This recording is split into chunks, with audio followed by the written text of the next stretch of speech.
Uy, nga bisag asa man yung magilabay imong basura. Esos! Mura pagka-correct. Mura kita naman po tanan naglabay yung basura bisan asa. Na, awara good, mao gyud ang batasan ang naghinungdan nganong hugaw kay atong palibot. Sakto po ka.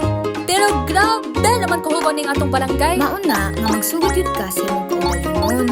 Ikaw ang maguna o magpakita nga nag-usab ka para musunod po ang banaton diri sa barangay.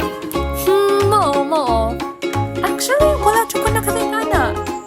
Nya, masugdan nimo sa paglabay sa mga basura sa iyang tsaktong basurahan kung mabulok, di mabulok o marisiklo bani. Gagmay na jud nga lihok pero dako kayong diferensya mahimo ani kung insakto lang gyud ta magbahin-bahin sa atong basura.